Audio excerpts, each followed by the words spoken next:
XYZ, a vlog that's currently about leaving Japan because of coronavirus to go to China because of coronavirus.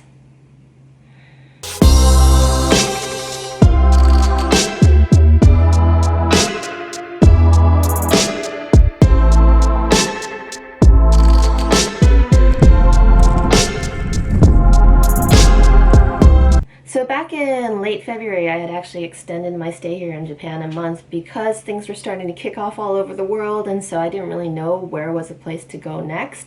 Now that the month is almost over, the situation has only gotten worse. And with my visa expiring, I have to leave for somewhere, which has made for kind of a crazy week because on Monday, Singapore tightened restrictions, which got me panic buying a ticket to Taiwan on Tuesday, and then on Wednesday, Taiwan blocked all foreigners from coming into it. And so the last two options that were available to me were to go to the United States where I don't have health insurance or a place to live, or to go to China where there is an empty house waiting and where my friend network will be there once I emerge from 14 days of self-isolation. So yeah, I chose Shanghai. It will be returning to the epicenter.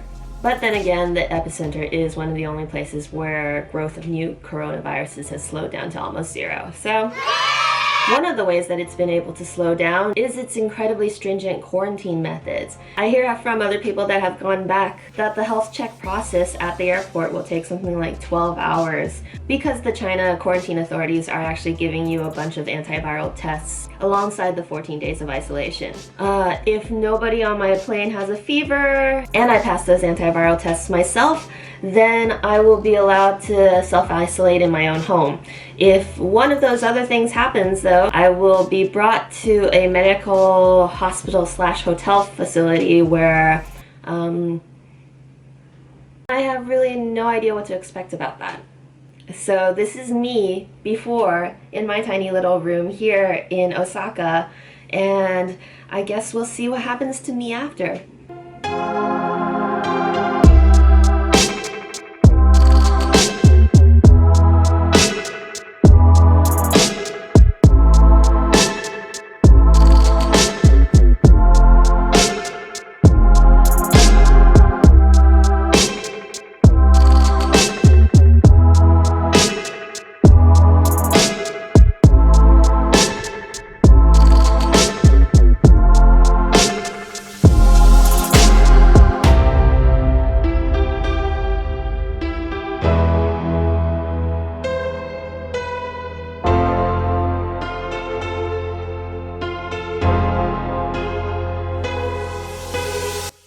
To start, let's set the scene a bit. I'm flying back to Shanghai, where my family's more or less lived in over the last 2 decades. It's the most populous city in China, with roughly 34 million people living in the metropolitan area now. That's the entire population of Canada. It's got 16 districts, each of which would be considered its own major city if it was in America. Shanghai Pudong Airport is the busiest international gateway into China, with 32 million people coming through from abroad each year. This, I think, is a scale that's really important to wrap your mind around while I walk you through the rest of this quarantine process. But yes, let's get on with the rest of the process.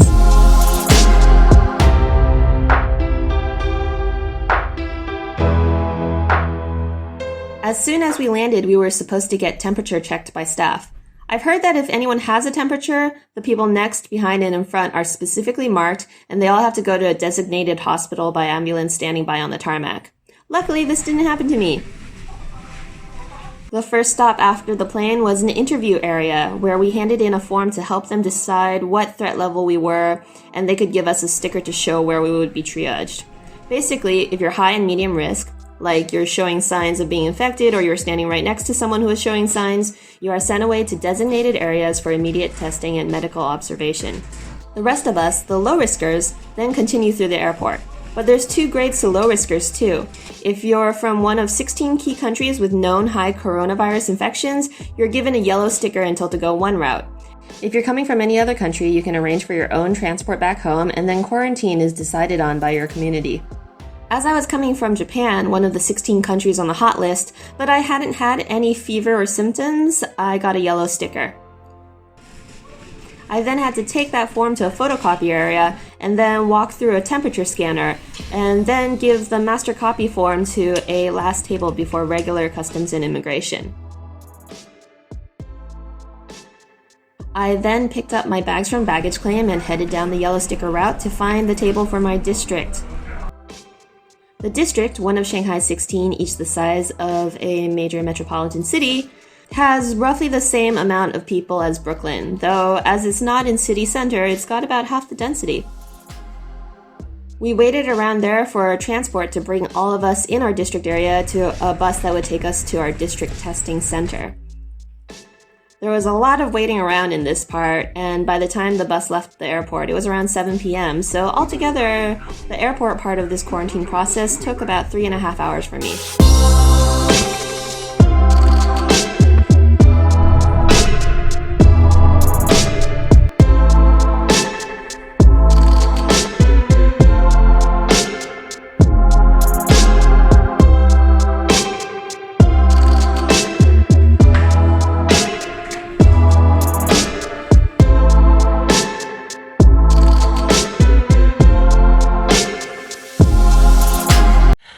So I'm in China now, in my quarantine hotel. It is, what time is it actually? Let me check. It is now 9:15-ish, which means that this is 6 hours after I landed here in Shanghai. Basically, we had pulled into this district testing facility at around 8-ish and were asked to fill in yet another form. This one to explain what our living situation will be so they can determine if they need to find a quarantine hotel for us. About 15 minutes later, we were called out to get tested. I'm gonna have to stay here for the night because the coronavirus test, well, it's a nucleic acid test, whatever that is. I'm gonna have to look it up. Okay, I looked it up. A nucleic acid test is something you use to detect and identify species or subspecies of pathogens, like viruses or bacteria. So it was a coronavirus test. They swabbed the back of my mouth and also up my nose. The nose one definitely was not comfortable, but hey, if that's the price of knowing. Getting results though. That takes about 6 to 8 hours. So by the time I wake up in the morning, it should be done and they will let me know whether or not I have to stay in a facility like this for the next 14 days or I get to live it out in the comfort of my own home alone. I've got to say I definitely would rather just go home, but if it turns out that I do have coronavirus or I seem to be at risk of it, that would be a really interesting experience probably.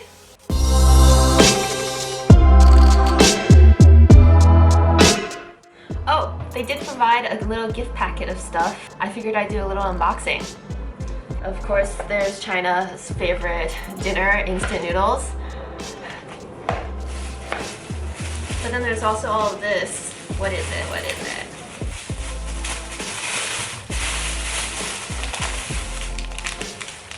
Hongdou shala mianbao. Red bean salad bread. Zimi. 吐司. Well, zimi is more like wild rice toast. And then 2 bottles of water. Great. I'm glad I brought some snacks of my own.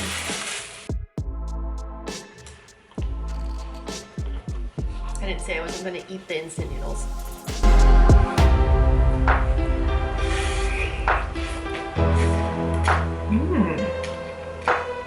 Spicy. I miss spicy food.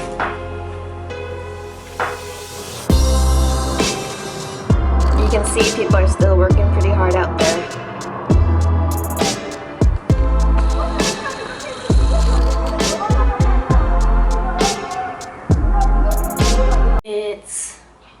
It's 9:40 a.m. Sorry for how crazy I look. I haven't bothered doing any showering or anything. Authenticity. But I just got the call that I'm ready to go and there's a car waiting for me to take me back into my neighborhood. Yes, I guess I'm in the clear.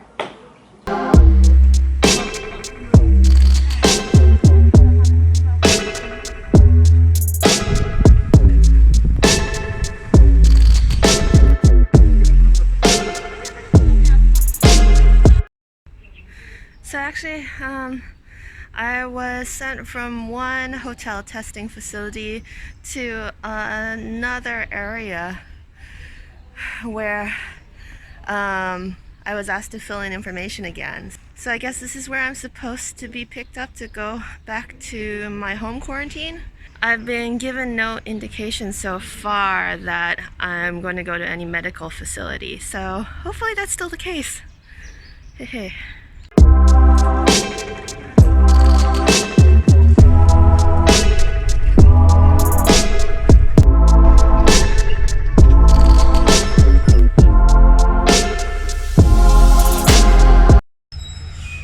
Oh, they just left me on the curb, huh? And now they're driving off. Okay.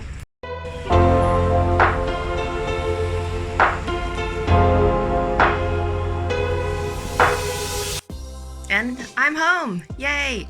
It's around 11:40, so I'm gonna get cleaned up and, unpack a little bit, and then I think I'll do a summary afterwards. Hey, it's the next day and the beginning of my 14-day isolation. So basically, my community manager and my housing complex manager both came to meet me while I was out on the street, and they took me back into this apartment. First, making sure that I was actually going to be the only one staying here. Then they installed a monitor on my door that will beep the police if I ever leave this place without previous notification. And they gave me a thermometer, and I'm supposed to check in on a WeChat group about 3 times a day to give them my current temperature. I'm still allowed to order deliveries from here. If I have any, the housing complex manager will let me know when he's got it and then find a time to drop it off in front of my door, open the door, let me go get it, and then close my door again. Overall, this whole process took about 22 hours, including sleep time, 3 different buses, about 5 different forms where I wrote down my name, my passport number, this place's address, and all my symptoms, which were none. And I guess strange need to fill out so many forms aside, the bureaucracy never felt too messy. Sure, it was a bit of an inconvenience, especially I think for people who didn't know any Chinese, but I mean, it's kind of a relief to know that I don't have COVID-19, right? And also, all of this was completely free. $0. No money required whatsoever. So, now that I'm all taken care of, I'm going to go on a rant for a little bit. And this is probably going to be kind of long, so if you just came to this video for the quarantine stuff, you can leave. I won't take it personal. Okay? Well, reiterating, there were 2 options that I was mostly sure would remain open to me as long as I could get the quickest ticket out of Kansai. China, originator of the coronavirus, or America, my homeland, and therefore legally not allowed to keep me out. As you can see, I chose China. Not only are there no racist attacks against my skin color here, and complaining expats, your community manager doubting your competence is not the same as being attacked on the street. Not only that, this country took incredibly drastic and effective steps to slow the spread. And this brings me to my ranting point, because the president of my homeland has decided to use the boogie word Chinese virus to describe something that we've all been fine calling coronavirus for the last 3 months. And a surprising amount of people I know have been going, well, I don't condone racist attacks, but it did come from China, and like, why are you mad about this and not, say, the Spanish flu? First of all, the Spanish flu was in 1918. Why are we basing any health guidelines off of things that happened 100 years ago? Second of all, the Spanish flu didn't even come from Spain. It was a political moniker. It was the only country reporting on the epidemic because it was neutral in World War I and therefore didn't have to censor news to try to keep morale up. Then each of the gazillion sides in World War I then used that as diplomatic ammo to show that Spain was waffly and weak, and that's why they weren't fighting, and that's why they caused this kind of flu to happen. I mean, the Spanish were actually pretty pissed about it at the time. The reason why the World Health Organization advocates for using scientific names instead of location names is because location names make people think it's tied to a specific location. And viruses, especially contagious ones, don't recognize borders. It's not even just about countries. Their naming guidelines also don't want them to tie it to animals. So for instance, since in 2009, the epidemic that went around the world and came from America was called H1N1, not swine flu, because they didn't want us killing a whole bunch of pigs when the problem was human-to-human transmission. But then, shocking, a history and policy lesson doesn't work, because these people then go, but we need to name it that to hold the Chinese government accountable for their fuck-up. So yes, Wuhan officials clamping down on journalists and doctors in the first 3 weeks of this epidemic was a bad thing, a very, very bad thing. But the Chinese national government, those people up in Beijing, have already begun investigations into it and have found out who in Wuhan didn't follow the policy procedures that they had put in place after the SARS disaster of 2003. Because yes, China has healthcare reporting procedures that do, in fact, tell government officials not to censor things. Remember, China has 1.4 billion people and tens of millions of officials who are unfortunately people and not robots. And people sometimes do really dumb and terrible things to try to make their lives easier in the short term. I mean, we've got tens of thousands of examples of this, like police brutality, the Flint, Michigan water crisis, every stock exchange scandal that's ever happened, New York City's years of flagrant non-attention to its own housing zoning laws, which is one of the reasons why rent is so damn expensive. Is it really that hard to imagine that Beijing would take 3 weeks to find out that some assholes in a flyover province were trying to cover something up? Hell, our federal government sat on this news for months, even though the WHO was telling them there was something wrong, even though China was giving them all the information they needed, even though our own CDC had already laid out so many recommendations begging them to pay attention to this. They've only really kicked into gear now that it's an actual crisis in the United States, and it looks like their first major step is to blame it all on China. I mean, what does holding China accountable even mean in a case where if these countries had spent the last 2 months preparing instead of just writing think pieces about, oh, China's poor citizens are getting their freedoms taken away again, they're no longer allowed to go outside even. How responsible is China for everybody not listening to it? Okay, so maybe you just hate the idea of authoritarian governments, and honestly, I do too. China definitely is an authoritarian government, and it's done and is still doing quite a lot of very crappy things. But if you think that blaming them for the pandemic is going to engender regime change, how does that work in your mind, really? Because once everyone blames China and only China, Xi Jinping's going to fall to his knees and declare to the heavens, everyone was right. I should have transitioned China to a democracy. I'm going to begin right now. Or is it because if you blame China and only China, the Chinese people are going to go, oh yeah, no, we totally understand that you mean the CCP, not us individuals, even though us individuals and people who look like us are getting attacked all over the world. That's alright. We're going to go overthrow our own government. See you later. Or is it that you just want to see some kind of reparations from China as the originator of this pandemic? Okay, but China's already ahead of you on that. They're ramping up to $1 billion of coronavirus aid after already having $1 trillion or something wiped off their economy over the last 2 months. Hell, it's already given more aid to Italy than the rest of the EU, even before the rest of the EU got sick. So stop. Just stop already.